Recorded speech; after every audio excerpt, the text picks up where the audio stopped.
Father in heaven, we are in doubt. Father in heaven, we are in darkness. Hindi namin alam ang gagawin namin. Litong-lito kami. We are experiencing some storms in our lives today. We are encountering obstacles, Lord. May mga kamag-anak kaming may sakit. Kami mismo may dinaramdam.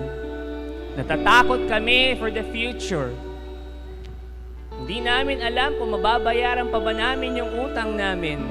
Hindi namin alam kung papasa ba kami sa exam. Hindi namin alam kung maayos pa ba ang mga conflicts sa buhay namin. But thank you, Jesus, because today you told us that you are fighting for us. You are fighting for our health, for our relationships, for our marriages, for our finances, for every area of our lives. You are fighting for us. Thank you, Jesus. That's why today we declare we want more of you. Holy Spirit, do not leave us. Please be with us. Please be beside us always, because we want more of you. Holy Spirit, let's do this together. In Jesus' name we pray. Amen. As one family, we pray our favorite prayer at the feast. If you can stretch out your arms, if you're comfortable, okay lang kung hindi ka komportable. But I want you to declare every word that you will utter in this prayer. As one Feast Dagupan family, we pray, we declare with conviction, today I receive all of God's love for me. Today I open myself to the unbounded, limitless, overflowing abundance of God's universe. Today I open myself to God's Word, healing and miracles. Today I open myself to God's Word, so I become more like Jesus every day. Today I proclaim that I am God's beloved. I am God's servant. I am God's powerful champion. And because I am blessed, I am blessing the world. In Jesus' name, amen and amen. Welcome to Feast Dagupan!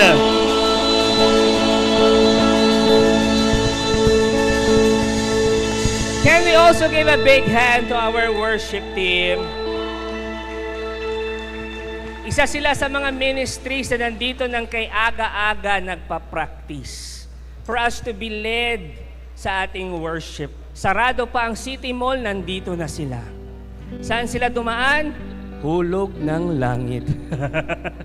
I want you to go around for 30 seconds and sabihin mo sa bawat makakausap mo, bawat makakasalamuha mo, kung kapamilya mo yan, yakapin mo. Pag hindi naman kayo close, fist bump lang.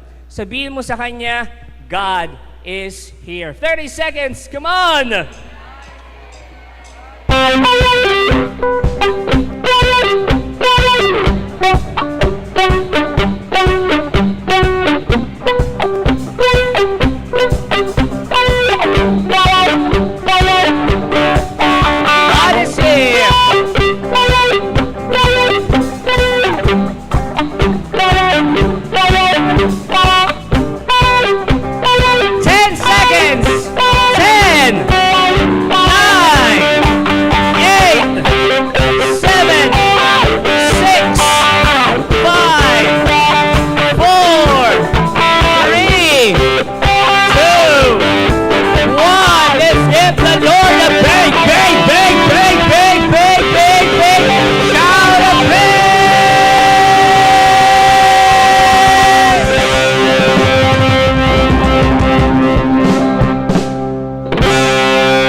Dagupan Food Court. Alam ko naririnig nyo ako, Merry Mart, parking. I believe God's message today ay para rin sa inyo. So if you want to join us, please feel free na pumasok po dito sa gitna. Kung kayo ay busy naman at kayo ay kumakain, no worries. Relax lang kayo dyan. Happy eating sa inyo. Nakaka-spaghetti tuloy ako. Are there first-timers sa feast? Please raise your hands. We want to welcome you. Wag po kayo may first-timer feast dagupan. We want to welcome you after the feast. Go here at the first-timers corner. We want to pray for you. This is now your family. Whether you like it or you love it. Yun lang ang pagpipilian ninyo. Thank you also. Palapakan nyo naman ang bawat isa, please. Thank you for waking up extra early. Just to be here, just to encounter Jesus at the feast. Alam nyo, napapangiti nyo si Lord. Ngiting-ngiti siya sa inyo. Also, I would like to welcome those who are joining us online, Facebook and YouTube. Maraming salamat. And sana po isang araw makasama namin kayo dito worshiping the Lord kasi po ang saya dito sa City Mall. Dito lang po kami sa may City Mall Mayombo, Dagupan City. And also, I would like to thank those who are giving their love offerings, lalong-lalo na yung mga nasa abroad. Maraming salamat. If you want to continue your love offering, we will flash sa screen on how to give your love offering online. Maraming salamat po. Are you ready? Parang hindi ko naririnig. Are you ready?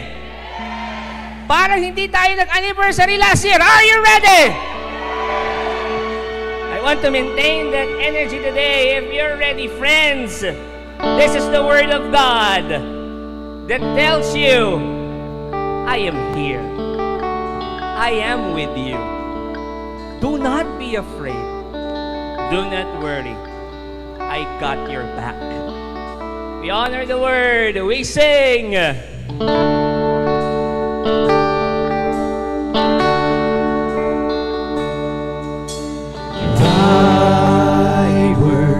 Is a lamp unto my feet and a light unto my path. Sino sa inyo ang may hangover pa rin ng anniversary last week? Taas ang kamay, magingay. Grabe si Lord, 8 years. Today, we will continue our powerful series entitled, Do You Hear the Wind? Ang pinag-uusapan po natin sa series na to ay Holy Spirit in preparation for Pentecost. Next Sunday is Pentecost Sunday.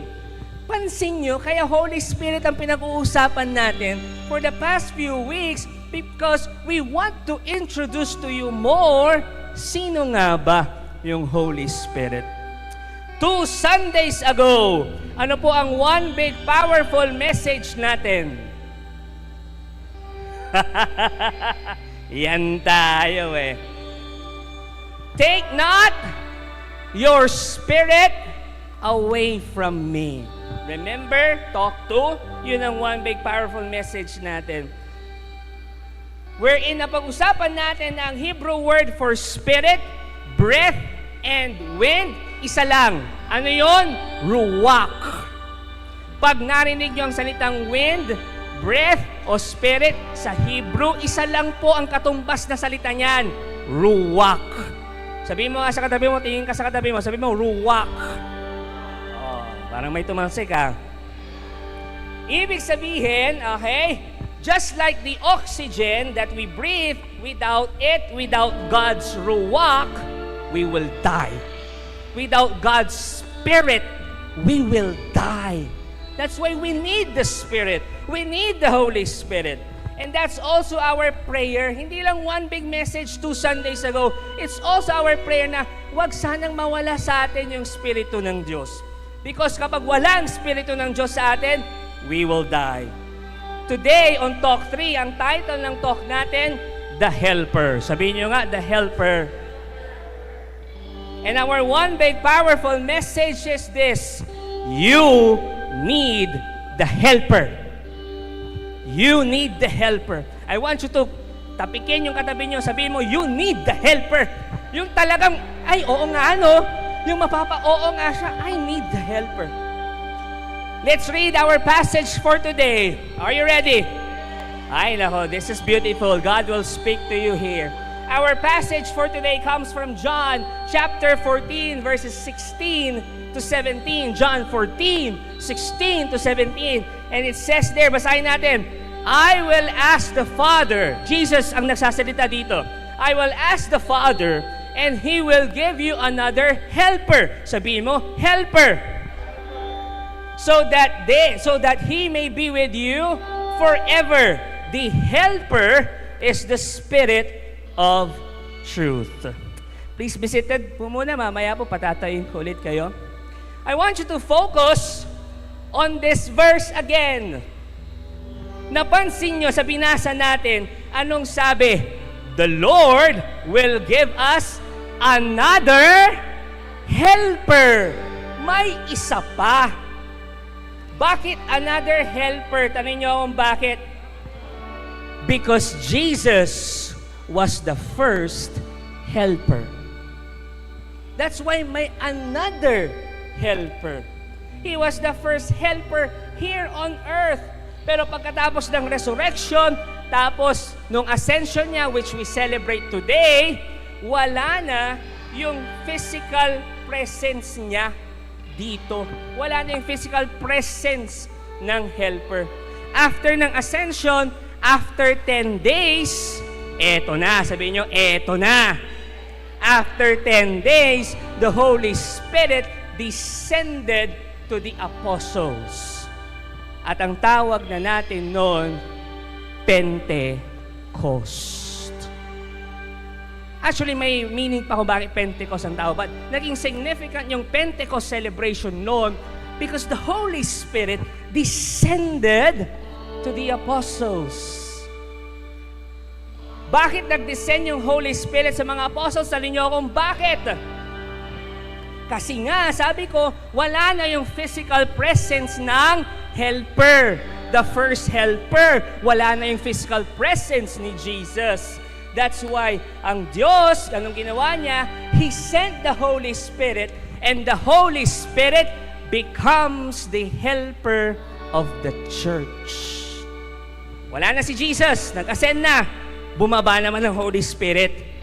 Tapos pagkababa niya, ayan na, may helper ulit tayo. In the original biblical manuscript, ang Greek word for helper ay ito, parakletos. Sabihin nyo nga, parakletos. So Greek word yan ng salitang helper, which literally means one called alongside. Yan ang ibig sabihin ng parakletos. Ibig sabihin ng helper. Yung tinawag sa tabi mo, parakletos, helper.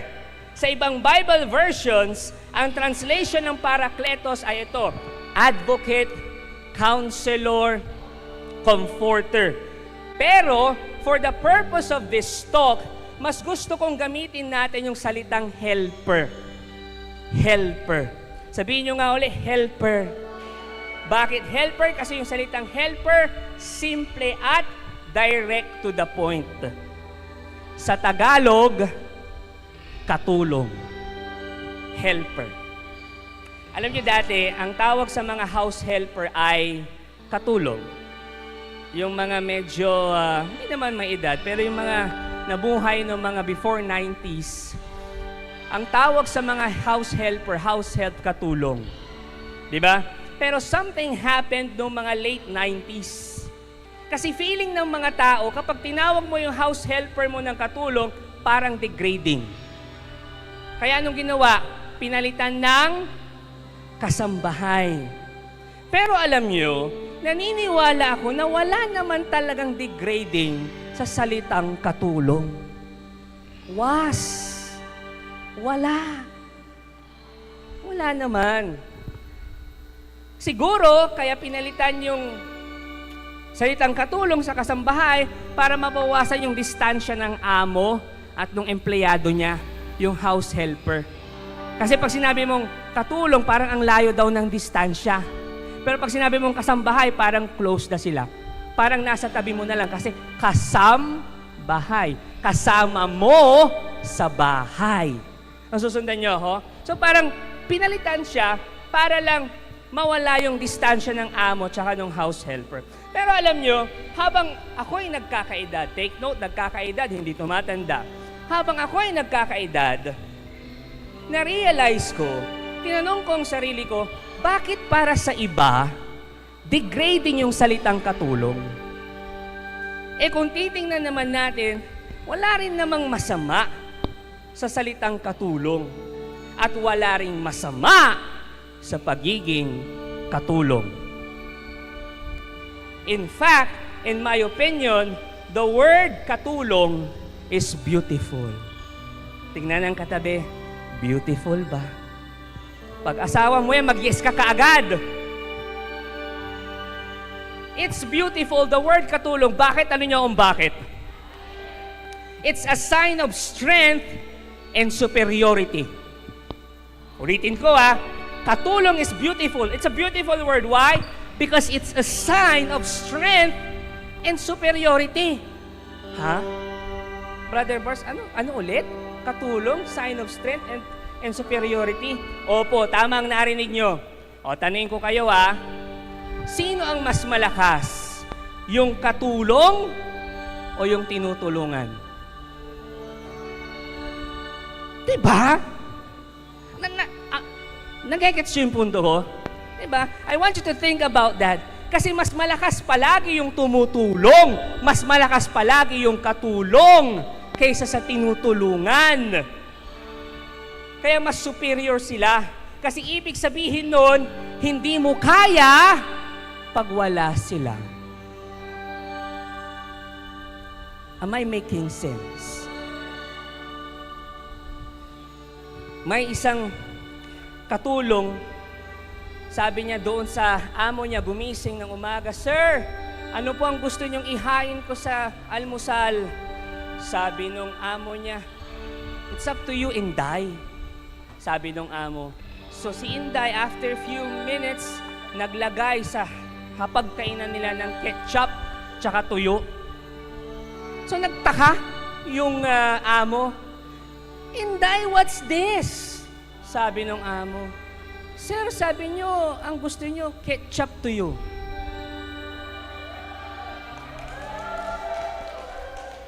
Yung iba, pumalakpak sila. Sige, palakpak na din ako.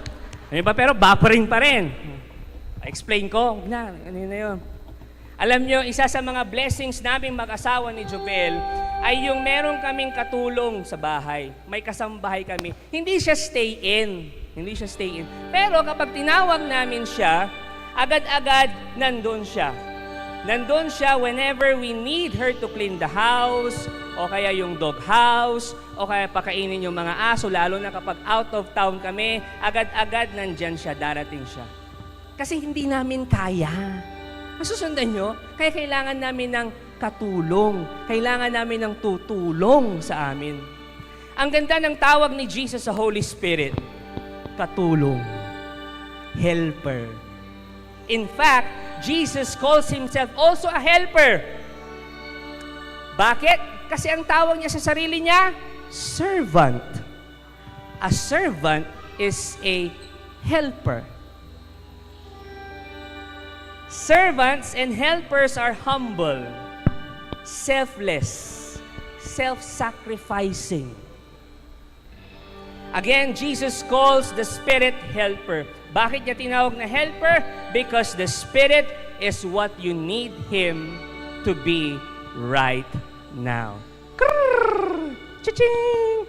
Yung mag-asawa talaga. Mamaya na kayo mag-date. Diba? The Spirit is what you need Him. Yeah. Ang cute-cute nyo. He will meet you where you are.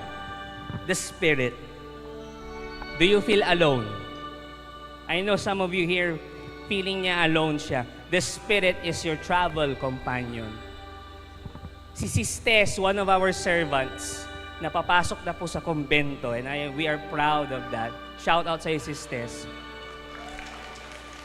Lagi niyang sinasabi, pag tatanungin ko siya, Sis, sinong kasama mo? Si Lord. Okay. Kasi mag-isa niya laging dumadating. Pero lagi niyang sasabihin, si Lord ang kasama niya. Do you lack wisdom? The Spirit is your wise mentor. Do you need provision? The Spirit is your supplies manager. Supplies! Do you feel weak? The Spirit is your strength giver. That's the Spirit. Katulong mo siya, helper. Do you feel heartbroken now? The Spirit is your heart healer. Kapatid, hindi mo kayang mag-isa sa buhay. Kailangan mo ng katulong. And the Lord has given us the Holy Spirit. You need the helper. Sabihin mo nga sa nakapaligid sa'yo, you need the helper. Tayo, let's pray. Jesus, thank you for your word. Holy Spirit, thank you for being with us. Thank you for being our helper. Father in heaven, thank you for sending the Holy Spirit as our helper. May we work together for our good, and not just for our good, but the good of many people. This we ask, in Jesus' name we pray. Amen. We sing to the word.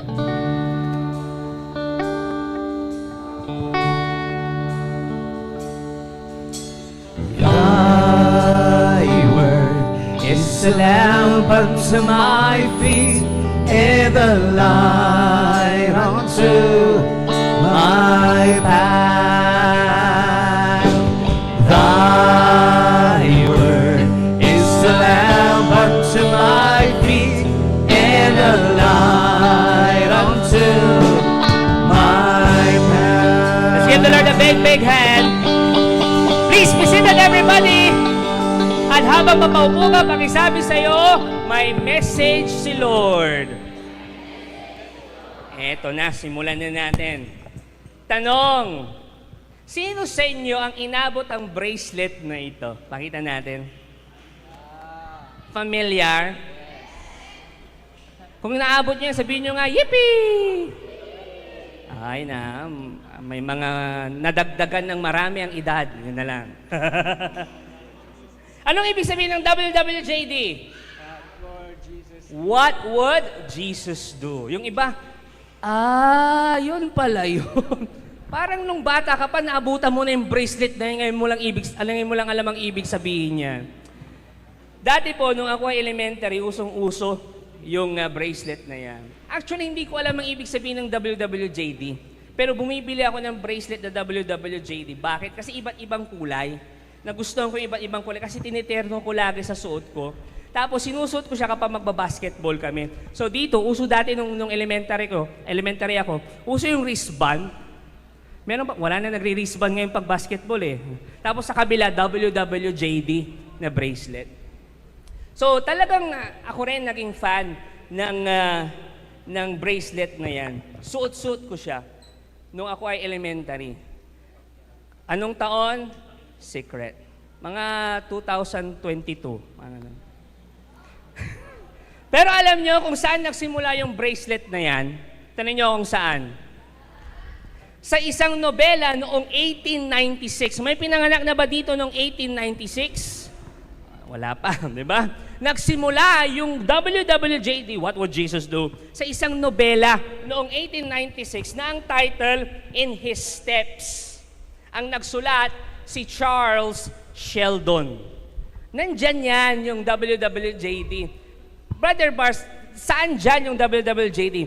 In that novel, the pastor, challenge niya yung congregation, yung mga nakikinig sa kanya. Sabi nung pastor, bago kayo gumawa ng isang bagay, ask yourself this hard-hitting question. At ano yon? What would Jesus do? So yung pastor, challenge niya yung congregation niya dyan sa nobelang yan. Doon po nagsimula yung WWJD. What would Jesus do? Bago nila gawin ang isang bagay o kaya nasa isang sitwasyon sila, they will ask themselves, what would Jesus do? Ano kaya ang gagawin ni Jesus in this situation? Noong mga late 90s up to early 2000s, uso talaga yan. Late 90s, early 2000s, maraming nagsusot niyan. Bakit sila nagsusot ng bracelet na yan? Tanong niyo kung bakit? 2 reasons. Una, uso. Pangalawang rason is that they feel na they are carrying a moral compass. Na it's a constant reminder na they need to do good. So, okay, WWJD, okay, hindi ko nagagawin yan kasi masama. It's a moral compass. Kaya sila nagsusot ng bracelet na yan. Naalala ko nung estudyante ako, exam namin sa science. Science ang isang subject na may ayaw sa akin. Science yon. Gusto ko naman ng science, pero ayaw sa akin ng science. Ngayon, exam namin sa science. Maswerte ako. My goodness, kasi ang katabi ko, top 2 ng klase namin. Swerte ko. Top 2. Nasaan ang top 1? Andun sa likod. Yung katabi. Pero wala akong pakialam sa kanya. Alis katabi ko yung top 2. Maswerte ako kasi katabi ko siya. Eto pa, mas sinwerte ako kasi kitang-kita ko yung test paper niya. So talagang makikita mo yung sagot. Sabi ko, thank you, Lord. Ito po yun. Dati po kasi, hindi naman talaga ako matalino. Matalinaw lang ako. Ano yung matalinaw? Mata, malinaw. Hindi, mata, linaw. Explain ko talaga? Ang linaw ng mata ko. Kaya ako nakakapasa. Hindi ako matalino talaga, matalinaw lang ako. Nakita ko, nandoon yung test paper. May sagot. Naka WWJD ako. Hindi ako nangopya. Naka WWJD ako eh. Ito pang isa. Naalala ko rin, pinagawa kami ng reaction paper sa isang kwento. Nung pinagawa sa amin yung reaction paper na sa isang kwento, naka WWJD ako noon. Ayaw kong magsinungaling talaga sa naging reaction ko doon sa binasa naming kwento. Ayaw kong maging sinungaling, kaya inilagay ko yung aking reaction doon sa reaction paper, doon sa kwentong binasa namin. Ito yon. Iyan ang reaction ko. Hindi ako, naka WWJD kasi ako eh. So ayaw kong ilagay yung hindi ko reaction talaga. Yan talaga yung reaction ko doon sa binasa kong kwento. What would Jesus do is the right question. WWJD is the right question. And wearing the bracelet is indeed a wonderful reminder para to do good, to act good. Okay yon. Sabihin nyo, okay yon.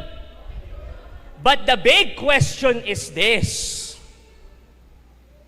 Can we really act like Jesus? May WWJD ka dyan. What would Jesus do? But the big question is this, can we really act like Jesus? Kaya ba talaga natin? May magkapatid, nag-aaway sa isang hotdog. Sabi nung panganay, akin to. Sabi nung panganay, hindi, akin to. Away sila ng away hanggang nakita nung nanay. Sabi ng nanay, oops, boys, what would Jesus do? Nagpatuloy pa rin sila, agawan sila ng hotdog. No, akin to, hindi, akin to. Yung nanay rinding-rindi na. Sabi nung nanay ulit, boys, what would Jesus do? Ang gusto lang talagang sabihin ng nanay, tumigil na kayo. Huwag na kayo mag-away. So sabi ng nanay ulit, boys, what would Jesus do? Sabi nung panganay, sige na, ikaw na si Jesus, akin na tong hotdog. Sabi.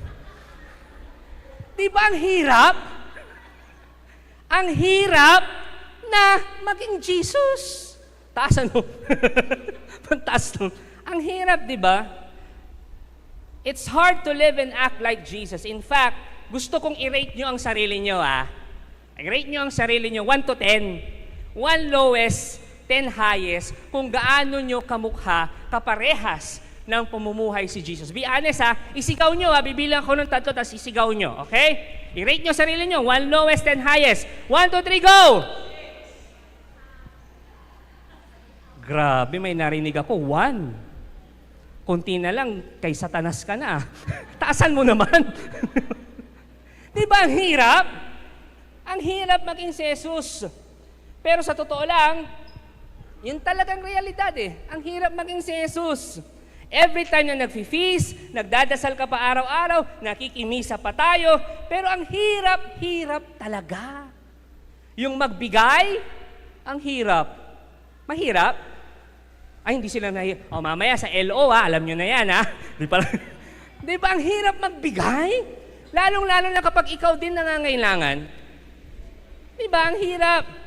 Yung gawin ng tama, mahirap yan. Lalo na kung sa paligid mo, lahat sila hindi gumagawa ng tama. Sasabihin ka pang corny, baduy ka pa. Di ba ang hirap? Mahirap din magpatawad, di ba? Mahirap yan, lalo na kung ikaw yung nasaktan, tapos ikaw pa yung pinalalabas na masama. Ang hirap magpatawad. Mahirap maging katulad ni Jesus. That's why, here's my belief. Kung gusto yung picturean nyo. We need something more beautiful or powerful than our willpower. We need the helper. We need the helper. We need the Spirit. Kasi hindi natin kaya pag tayo lang. In fact, even Jesus needed the Holy Spirit. Opo, tama po kayo nang narinig. Kahit si Jesus, kinailangan niya ang Holy Spirit. Jesus needed the helper. Jesus needed the Spirit. Bakit? Because Jesus was also a human.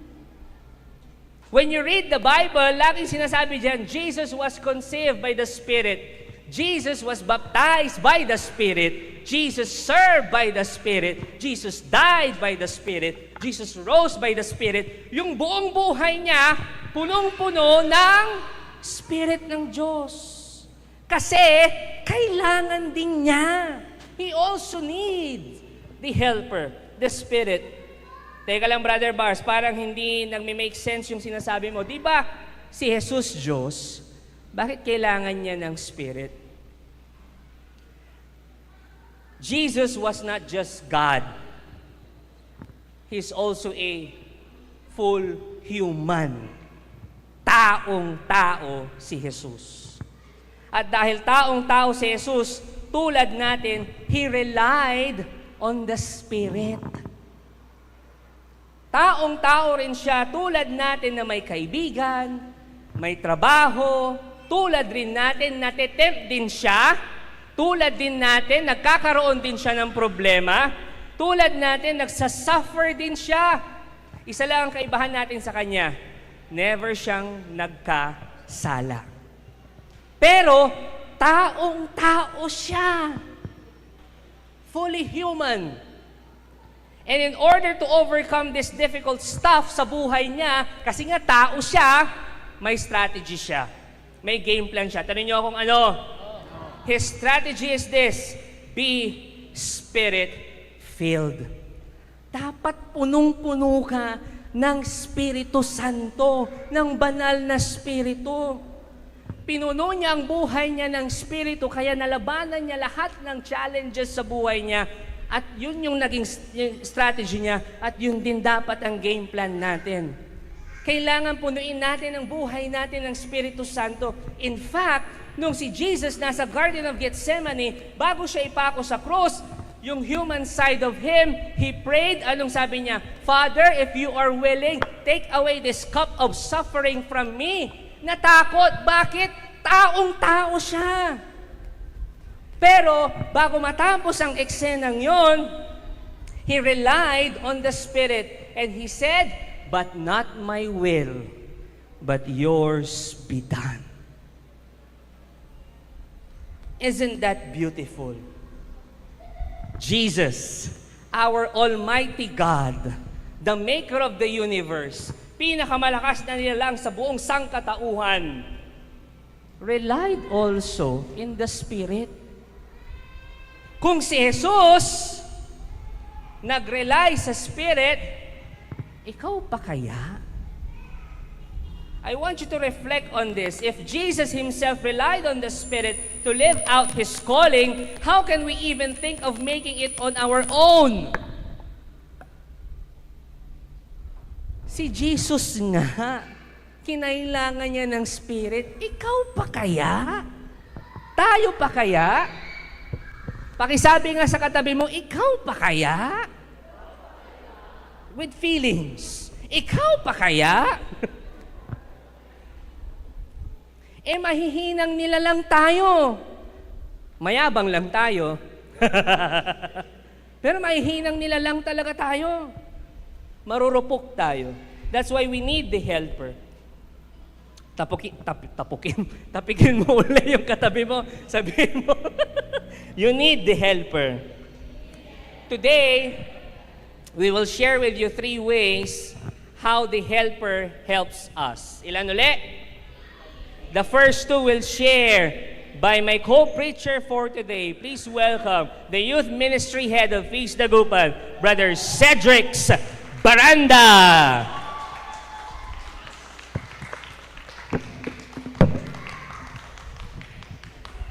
Right. Good morning, the Feast Dagupan family. Ayan. Ayos lang po bang pakisabi sa 5 katao, the Holy Spirit will activate you. Brothers and sisters, nasubukan nyo na po ba ito? Ayan.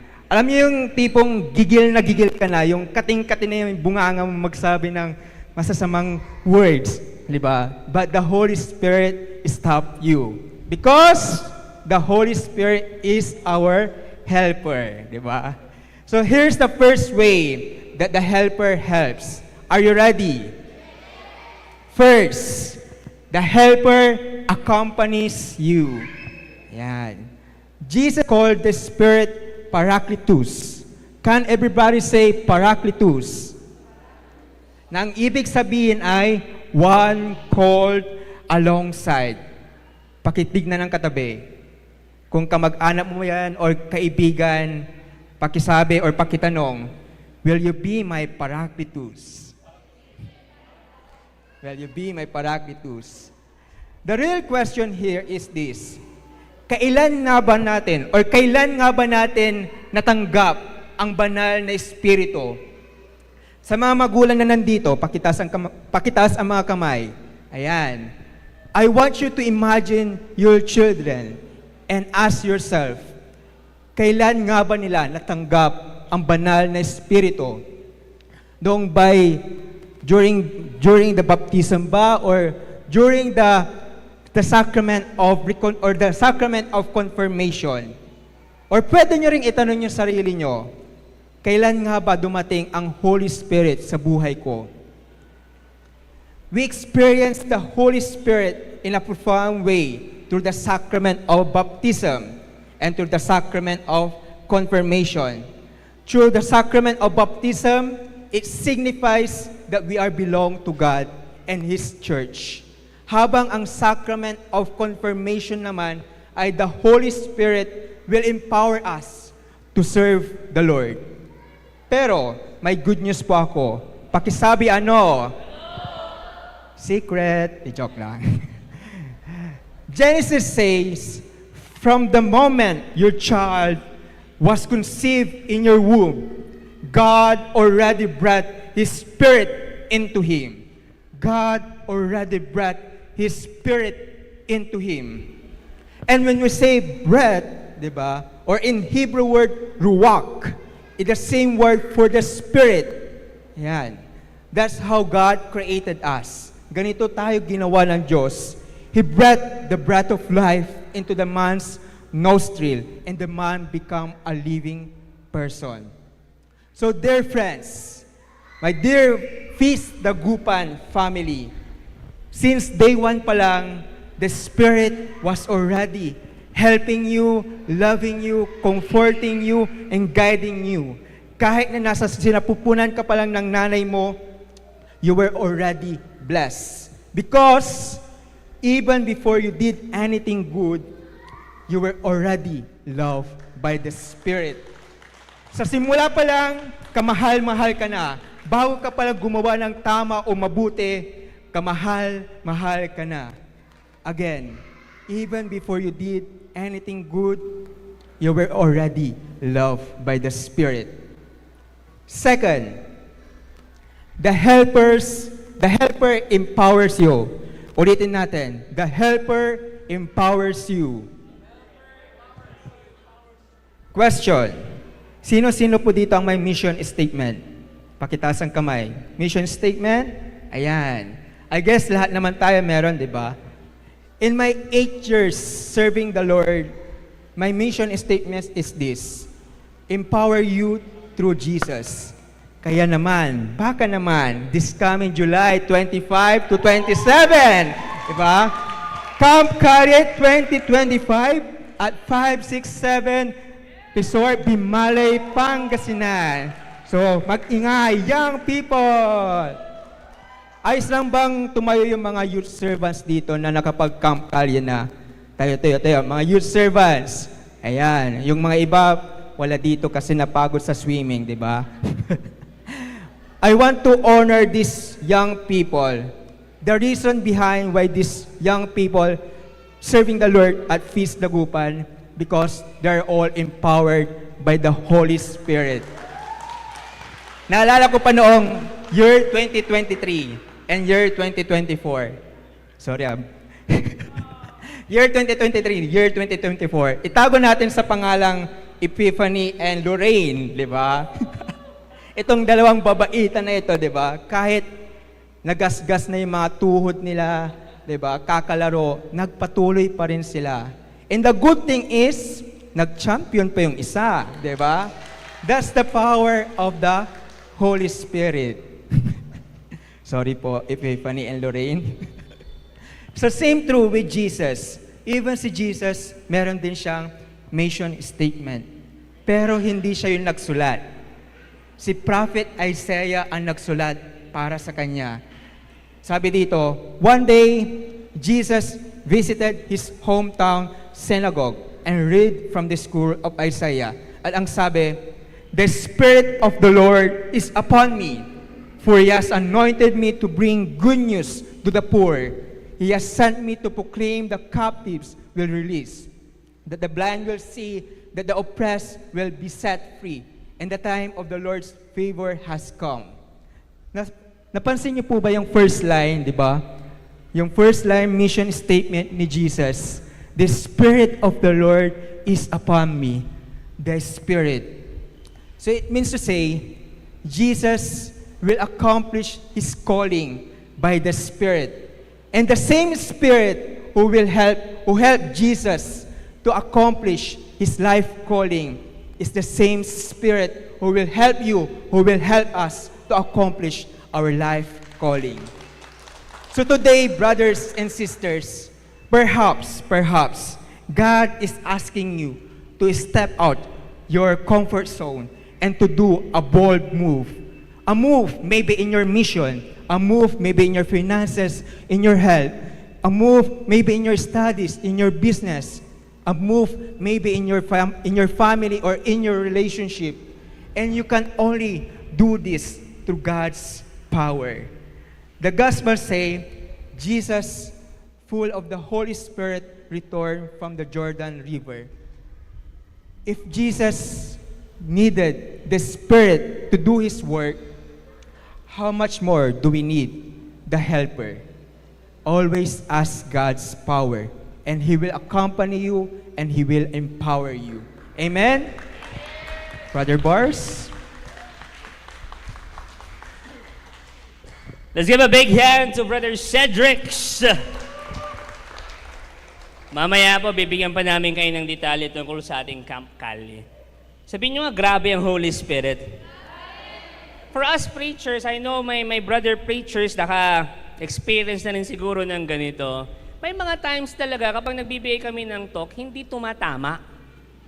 May mga times talaga na, parang ang pangit nung talk ko. May mga times talaga na yung punchline mo, hindi talaga sumusuntok. May mga times yung joke mo walang tumatawa, walang karea-reaction. Parang ito, walang correction. But there are times talaga na pagkatapos naming mag-talk, parang hindi yun yung best ko eh. Parang it could have been better. Pero alam nyo, in those times, may isang instance sa buhay ko, I felt na talagang, ay grabe, pangit nung talk ko. Parang feeling ko, hindi ko napaghandaan. Pero pinaghandaan ko naman.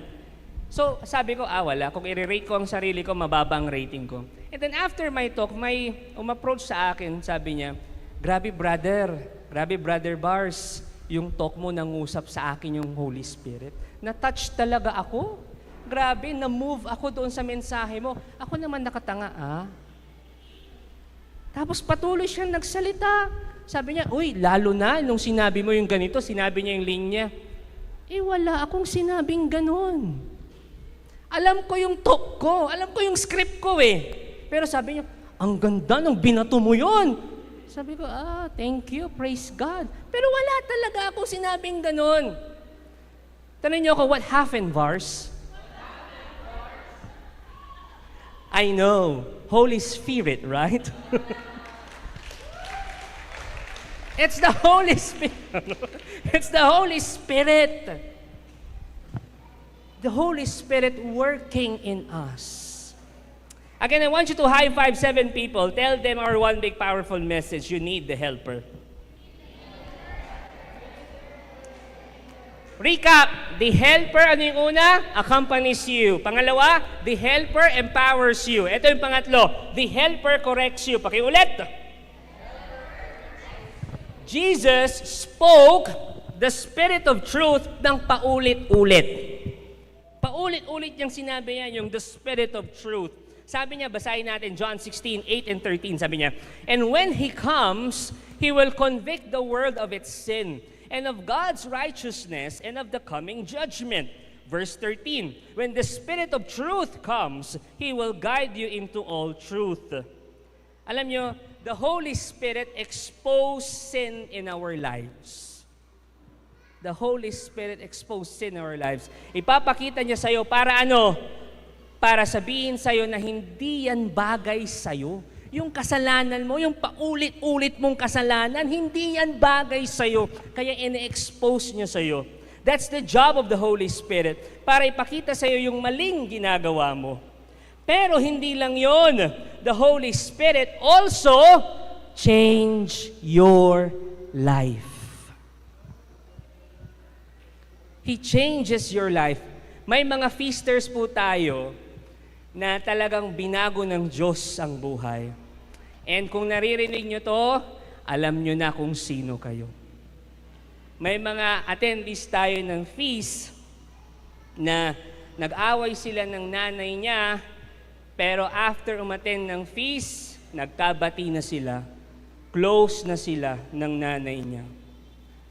May mga umattend din ng feast na nagkakaroon ng same-sex relationships. After umattend ng feast ng ilang beses, sinabi sa akin, Brother Bars, itinigil ko na. May mga couples din. Palapakan niyo si Lord. May mga couples din. May mga couples din na they are cohabitating, live-in. Pero isang araw sinabi sa akin, Brother Bars, magpapakasal na kami. That's the Holy Spirit. Wala naman akong sinabi. Wala kaming sinabi. We just love you, right? We just welcome you. We don't judge you. But again, it's the Holy Spirit working. He is your helper. Young people who are here, nakikita niyo yung mga youth na nagsiserve, ilan-ilan dyan, dati mga depressed. Depressed na depressed. Ngayon, ano na sila? Serving in the ministry. They are lifting people, especially the young ones, who are also depressed. Holy Spirit yon. Yung iba, yung bang attendees natin ng feast, dati depressed din. Ngayon, nag-aaral na sa seminaryo para maging depressed. O explain ko ulit. Para maging pare. Hindi lang yan. Sabi ko nga kanina, yung isa sa mga servants natin, entering, pagdasal natin siya, please, si Sisters, entering now the convent. Magmamadre. Holy Spirit yun. Kaya kapag tinatawag ka ni Lord na maging pare o madre, pakinggan mong mabuti. Pakinggan mong mabuti. I believe it's the Holy Spirit. It's the quiet work of the Holy Spirit inside them. Listen to this. We do not change people. We don't change people. The Spirit does the changing. Klaro yun, ha? I do not change people. It's the Spirit who does the changing. My dear Feast, the group and family, be vulnerable to the Spirit. Allow me to say this medyo bluntly. Huwag tayong mayabang. Because we need the Holy Spirit to change us. Allow the Helper to point out areas in your life that need transformation. Picturean nyo kung gusto yung picturean. Yung tipong sinasabi mo sa sarili mo na hindi mo siya mapatatawarin kasi sobrang sakit ng ginawa niya, but you are here, the Holy Spirit is touching you, and He is telling you, magpatawad ka na. Palayain mo na ang sarili mo sa bitterness na yan. Ikaw lang din ang nahihirapan, tutulungan kita. O kaya, nakakasakit ka na ng pananalita mo. Kasi pasmado yung bunganga mo, ang talas pa ng dila mo. The Holy Spirit is telling you, uy, iwasan mo na yan kasi nawawalan ka na ng kaibigan. Be mindful of your words. O kaya mukha kang pera. Alam niyo kung ano yung mukhang pera? Yung naglalakad siya, tapos may nahulog na barya. Tapos sabi, uy, akin ba yun? Akin ba yun? Eh wala naman talaga siyang pera. Mukhang pera yon. Explain ko ulit. Alam mo na mukha kang pera and the Holy Spirit is telling you, magbago ka na. Allow the Holy Spirit to point areas in your life that you need to change. Kaya wag na wag mong sasabihin na, ganito ako pinanganak, ganito ako pinalaki, o kung tatanggapin mo ko, okay. Pag hindi, di okay lang din. Wag ganun. Sabihin mo, wag ganun. The Holy Spirit will tell you, uy, anak ka ng Diyos. Mali yan. You are better than that. You are better than that. Kapag pinakita na ng Holy Spirit na mali na, iwan mo na. Baguhin mo na. Pakitaas ang kanang kamay. Come on, kanang. Right po, yung kanang kamay. Pakitapik ang nasa kanan. Sabihin mo, iwanan mo na yung mali. Pakitaas ang kaliwa. Left po yung kaliwa.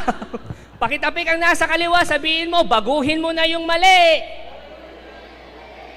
Ayan na o. Ayan na o. Pinapakita na o. May invite everyone to please stand. Sabihin mo ulit, I want you to declare, ikaw na lang, be personal, I need the Helper.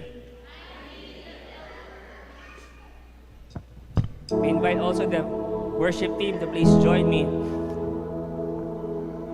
Let me end today's talk with a little controversial about the feast. Medyo magugulat kayo ng konti. Konti lang. Yeah. Sample nga ng konting gulat. Yan din yung reaction nyo sa reaction paper. You need not to raise your hands, ha? Okay. But I want to ask this question. Meron ba sa inyo, taas talaga, meron ba sa inyo ang nahihiya na mag-post sa Facebook o Instagram na umattend siya ng feast? You need not to raise your hands. Okay? But I just want to give that question. Meron bang sa inyo na umattend ng feast pero nahihiyang mag-post? Nahihiya silang mag-post sa FB, nahihiya silang mag-post sa IG, sa social media, Kasi meron silang mga kaibigan, meron silang mga kapamilya na sasabihin sa kanila, pa-post-post ka pa ng quote, pa-feast-feast ka pa. Iyang sama pa rin ng ugali mo. Hindi ka pa rin nagbabago. May nakarinig na ba sa inyo ng ganon? Yung sinabihan ng ganon? Meron na? Wala? Ang babait nyo, ha? Sasambahin ko kayo. Diba? Once in a while, nakarinig tayo ng ganon, no? Pa-feast-feast ka pa, tas-tas ka pa ng kami. Sama-sama, hindi nga kita mautusan dito sa bahay eh. Doon sa feast, grabe ka. Nagsuserve ka sa bahay, di ka nagsuserve. Mga ganon. Diba? Alam niyo kung bakit nila nasasabi yun? Tanong niyo kung bakit? Kasi in their minds, nagsisimba ka, nag-feast ka, nagwo-worship ka, in their minds, dapat bagong tao ka na. In their minds. Totoo naman yun. Totoo yun. Pero, sabihin niyo pero I like you to know this. Actually, eto na. The goal of the feast is not to make you a better person. Shocking, di ba? Our goal is not to make you a better person. The goal of the feast is not to strengthen your marriage. Hindi. The goal of the feast is to teach you on how to have good parenting. Hindi yan goal ng feast. Or improve your life. Hindi yan goal ng feast. Or to be a better husband, better wife, better child. Hindi yan ang goal ng feast. Our goal is not to make you a better person. Sa Timol, if you are listening, our goal is not to make you a better person. Ito ang mas shocking. Are you ready? Are you ready? In fact, our goal is not even to make you become like Jesus. That is not our goal. To make you become like Jesus, hindi po goal ng feast yan. Oh, controversial. Shocking. Tama po kayo nang narinig. That's not the goal of the feast. To make you become like Jesus? Hindi. Brother Bars, wait lang. Ano yung goal nyo? Bakit kayo nag-feast dito sa City Mall? Hindi pala yun yung goal ninyo. Listen to this. Kasi po ito ang totoo. We cannot do that. We cannot do that. We cannot change a person. Please do not expect us to do that for you. Because ang katotohanan ay ito, we cannot change anyone. Only the Spirit can do that. I cannot change you. Kahit mag-ilang beses pa tayong LST, kahit mag-ilang beses pa tayong magkape at punong-puno na ng kape ang katawan natin at dumadaloy ng dugo sa ating kape, I cannot change you. We cannot change you. We cannot make you like Jesus because that's the Holy Spirit. That's the job of the Holy Spirit. Our job is to obey and follow the Spirit. That's our job. Pero kami po ng mga servants dito sa feast, ako po bilang your preacher, your feast builder, our goal is not to make you a better person. No. Our goal, are you listening? Our goal, are you listening? Our goal is to help you encounter Jesus. Amen. That is our goal. I cannot change Nika. Nika na yan. Taas ulit. But my goal is to help her encounter Jesus. at the feast.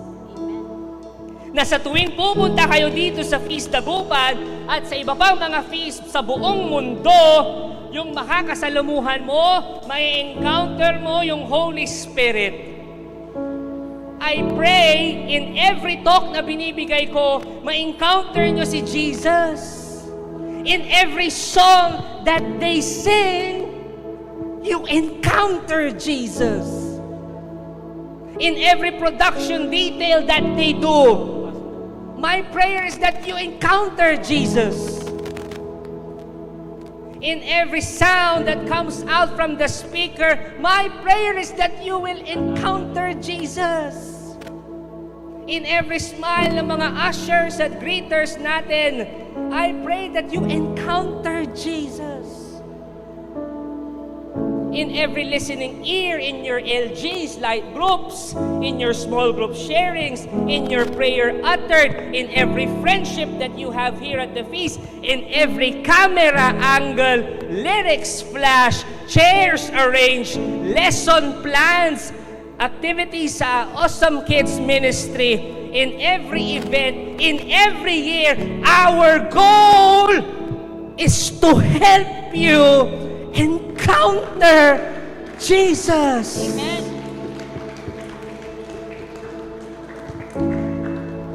That's our goal.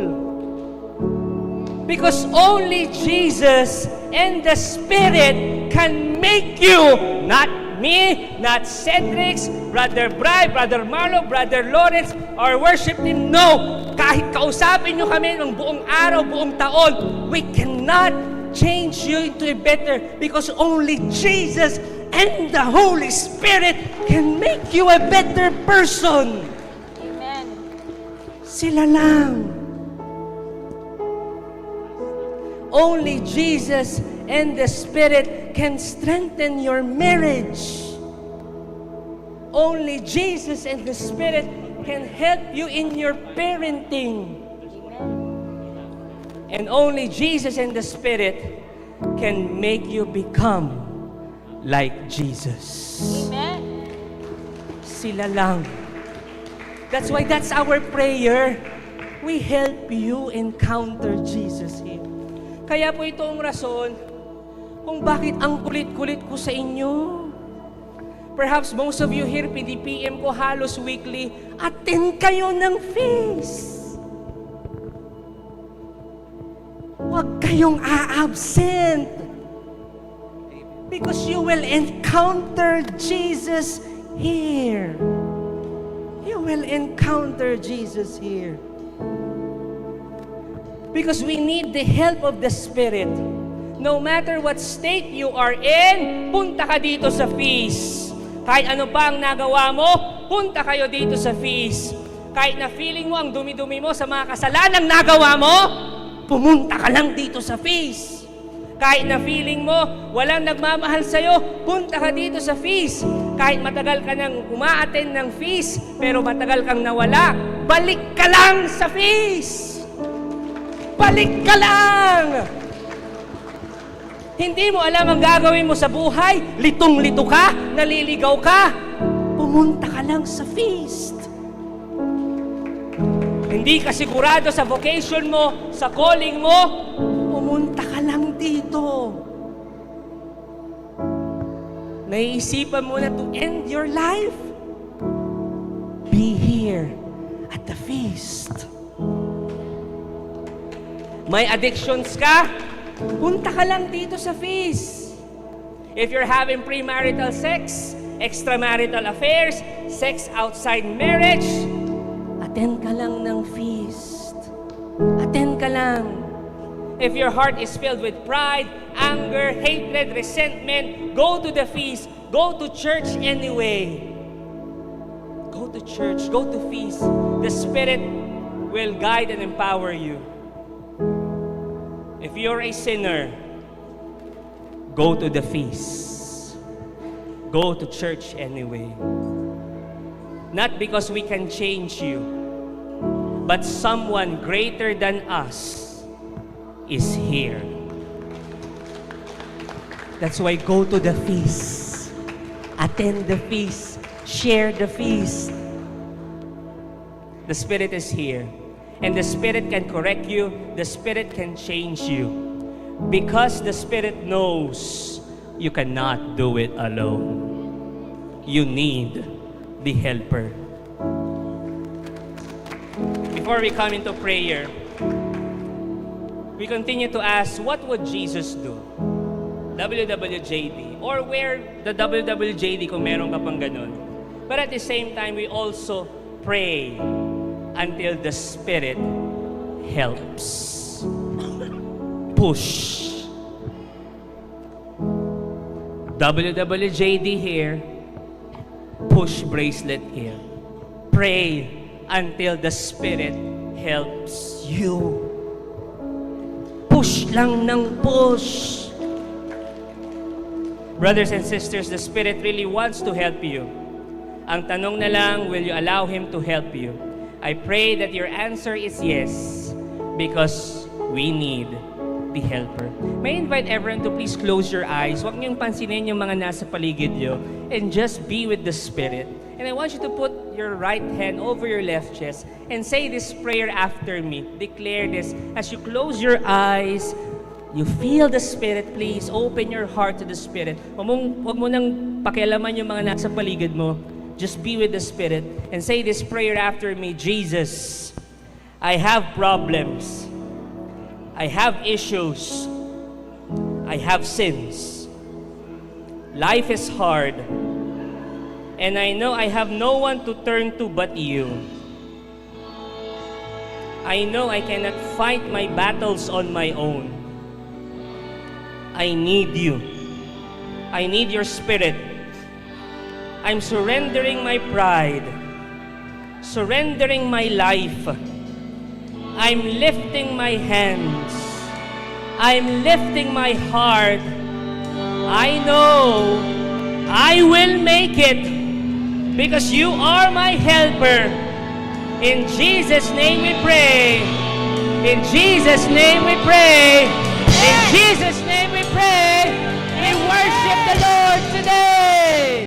Thank you for watching. Be sure to subscribe to this YouTube channel para wala kayong ma-miss na video at live stream. Please also share this video to your loved ones, families, and friends. And do not forget that you can join us here live sa Feast Dagupan. God bless you all more. Mama Mary loves you.